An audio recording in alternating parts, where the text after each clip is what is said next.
Hey guys, today I'm gonna review Ted 2. My throat is a little scratchy today, so if I don't sound like my normal self, that's why. I watched Ted 2 on a plane on the way back from California. Thought it was good. Not as good as the first one. Uh, this one wasn't quite as well written. A lot of the jokes didn't land as well. The plot was kind of all over the place. There's a whole segment in the plot where, so basically the plot is Ted is married now, and he wants to have a baby with his wife, but and they have to adopt, but he can't adopt because apparently he's not considered a citizen. He's considered property. So he goes to court and sues for his civil rights, which actually, when that stuff was going on, it worked pretty well. Like him suing for his civil rights was interesting. One of the better parts of the movie. But there's also before he goes in to adopt, there's a whole subplot where he's trying to find a sperm donor. And that's you see in the trailers where they're like sneaking into Tom Brady's house to steal his sperm or whatever. All that stuff goes on in the beginning. And then when Ted just gets a sperm from Wahlberg's character, I can never remember what his name is. John, I think. It's the most generic name. Uh, so when we're gonna call him John. Ted finally gets John donates his sperm for him. You then find out that Ted's wife is infertile. So the whole thing about them looking for a sperm donor was pointless. I mean, and there were some joke scenes that came out of it that were okay, but really not worth wasting that much time on like joke scenes that go nowhere. And there's lots of weird scenes that don't really go anywhere. Like there's one scene where Ted is a cashier. Well, he starts the movie out as a cashier and Liam Neeson comes up to him, and there's this whole weird cameo scene where Liam Neeson's like, I've been told that tricks are exclusively for kids. Will I get in trouble if I buy these tricks? And, like, acting like he's, like, doing a drug deal or something. It's stupid. It's like, cameo, product placement, two for one, two birds with one stone, but it's not funny, and it doesn't match any of the rest of the humor in the movie, so it's just like so out of place.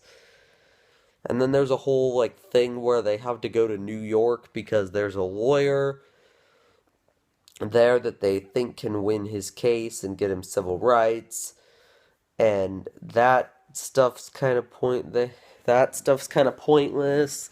And then there's they bring back the Donnie guy from the first movie who's trying to steal Ted in a basically what ends up amounting to a even more unnecessary version of the same.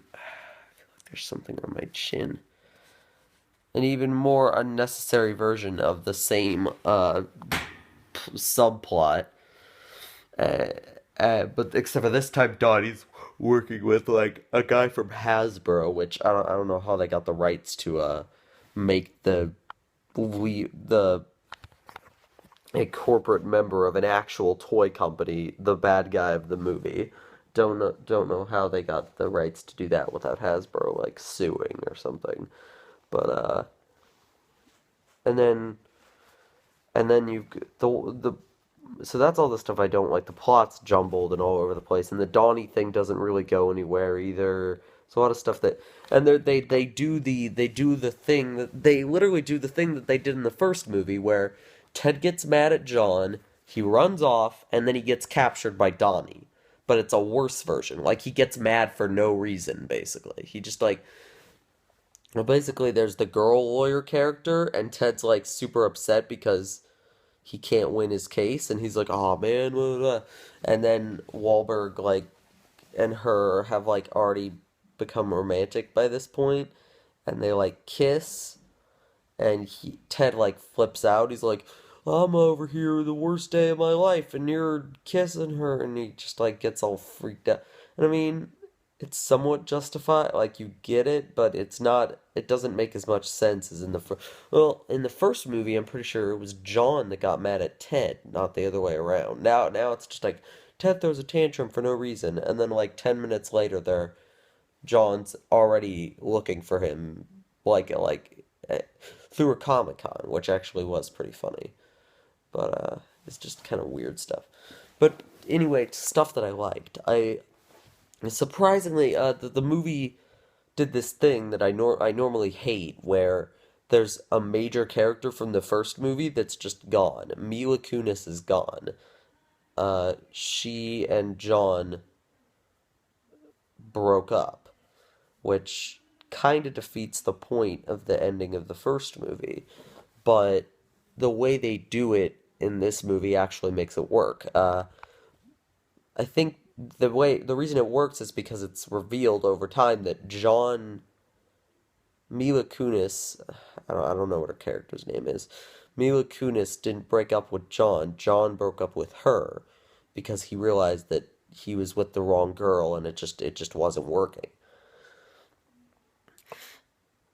And they do a romance with him and the lawyer that's assigned to Ted, which you'd think would be a dumb idea, but they actually make her a really fun, interesting character, and they make the two, you can see the chemistry between the two of them. That's some of my favorite parts of the movie is when it focuses on them and them just kind of having fun and messing around together.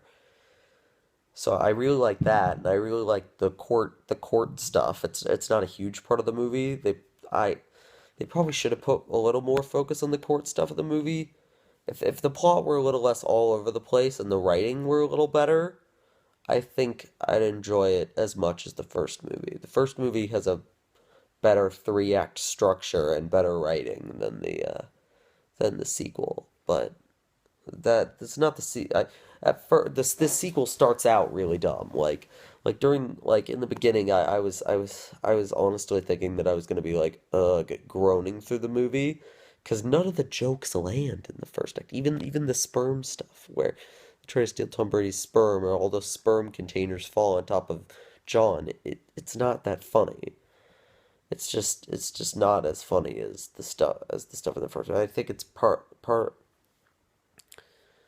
but then once the court stuff starts happening, the movie picks up, and I ended up enjoying it more, even if there was some kind of pointless stuff in it. A weaker film than the first movie, but if you like the first movie, I still suggest you check Ted 2 out because it's all right. It's not great, but it's not bad.